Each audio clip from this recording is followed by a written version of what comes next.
YouTube fam. Today I am exposing exactly how my client got shredded in 16 weeks. 16 weeks, guys. Look at the transformation, guys. Literally 8 inches off the waist gone and 25 pounds eviscerated. Literally just gone, guys. So I'm going to walk you through exactly how to do that. Of course, before getting into any program, always consult your doctor first. Now, let's get right into it. So before we get started, he was a busy pharmacist. He struggled with nutrition. He lost all his confidence because, in college he played football. He played sports. He used to be leaner. And then all of a sudden, he started working as a pharmacist. He started door dashing. He started missing meals and then overeating and eating Taco Bell. And before he knew it, his belly fat was out of control. He was fitting clothes weirdly. He couldn't fit in old pants. It was very eye-opening for him.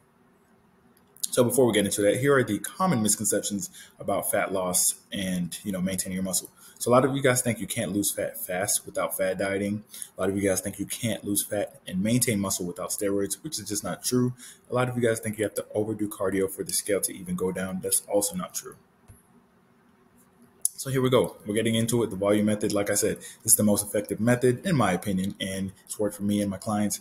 It's when you literally incorporate higher protein foods, high volume foods that are low in calories, so you can eat the same amount of food for half the calories. All right. It's literally like budgeting calories. It's amazing. All right. So first stage that he went through was the epiphany stage, of course. So like I said, he loved Taco Bell, right? So he'd be under eating in the early part of the day, and then he'd be like, I didn't eat that much today. It's okay if I have like Taco Bell, right? I deserve it. I worked hard, right? And that's what he would do. And eventually, it got out of hand because, when you do fast food, like first time you do Taco Bell, you do like a chalupa, and then you'll do 2 chalupas. Then you'll do like a power bowl and like 3 chalupas. Then you'll do like 4 tacos. So that's kind of what happened to him. He progressively overloaded fast food, which is not what you want to do, right? He was also eating McDonald's, candy, chips, and then some days they would like Uber eat at work, and he was super busy. So he was like, that's easier for me. I don't have to go anywhere. Let's just do that. So he was eating a lot of fast food. 80% of his nutrition was fast food. All right. So then he came to a realization that all the procrastination, all the saying, oh, I deserve this, all the, saying, oh, I'll be fine. I'll just make a healthy option, but then ending up door dashing. All of that resulted in him not being able to fit in his old clothes, right? Him trying to hide belly fat in baggy clothes, him feeling sluggish, even though he was a former athlete, walking up a flight of stairs, getting out of breath. Like I said, not fitting into old clothes and having to buy new clothes, which was really embarrassing for him.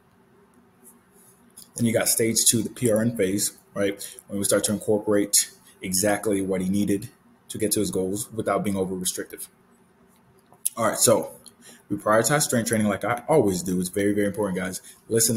You want to prioritize strength training to maintain muscle mass and lose fat and to get the physique that you're looking for. If you're looking for a toned physique as a woman, you want to prioritize strength training. If as a guy, you want to look lean, shredded like a Greek god, you must prioritize strength training, okay? Incorporating mostly compound movements, that's what works the core. That's what gets your abs popping when you remove the layer of fat. Progressively overloading, right? Making sure you're at least maintaining your strength on the cut. Not overdoing cardio. You don't want to stress out your body and raise the cortisol levels, which will increase fat storage. Okay. So if you do too much cardio and you're like, oh, I'll just do extra to compensate for my poor diet, you're going to be like skinny fat composition. All right. Calisthenics and weightlifting. So there was push-ups, there was dips, there was pull-ups as well. And then, of course, 4 to 5 days consistently. If he worked 5 days one week, we would scale it back to like 3 to 4 days. If he worked like 3 days the other week, we would put like, 4 to 5 days. All right. Calorie deficit and high protein nutrition. Now, the thing I did with him was, of course, replace his favorite foods with similar foods, right? So he started at about 22-ish, 2,200 calories, somewhere around that range when he was 197. So he started about at that range, about 2,100 calories, 2,200. And we replaced the Taco Bell with ground turkey tacos, right? So he could still enjoy the tacos.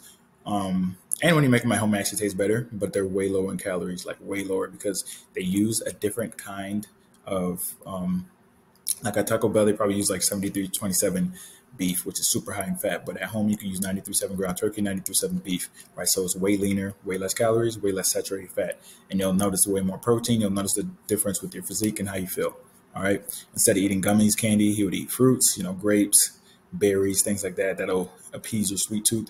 But at the same time, they have fiber as well. replace chips with popcorn and taco shells, right? Or tortilla chips, right? And portion size it. So instead of like some Doritos, Takis, Hot Cheetos, we do like some Skinny Pop or, taco shells for tacos, things like that, just to get that crunch, to get the same feeling. Um, and then, like I said, volume is super important, and volume comes from water intake, fiber, protein intake as well.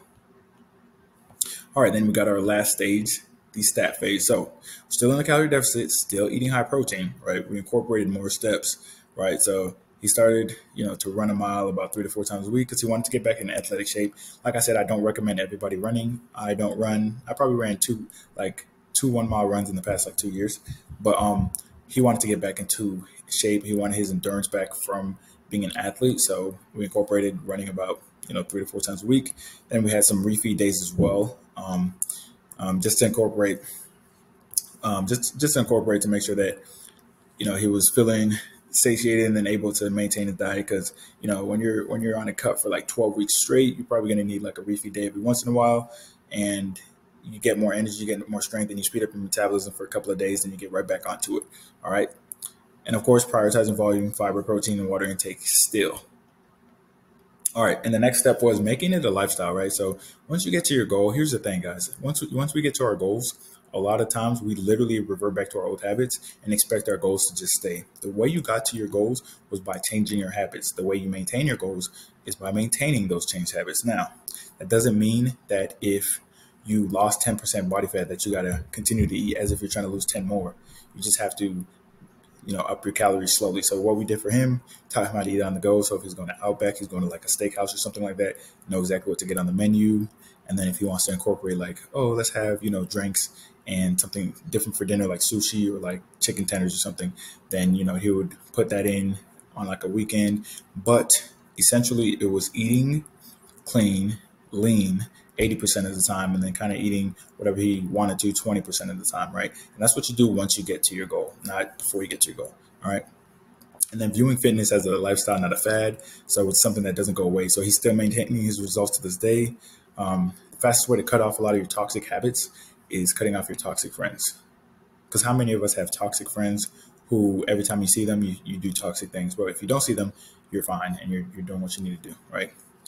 Reverse dieting initially to increase the calories. So he ended on about 1,700, 1,600, and then slowly bumped it up to around 2,000 and then 2,100. And then to this day, he doesn't really track, but he keeps the foods the same.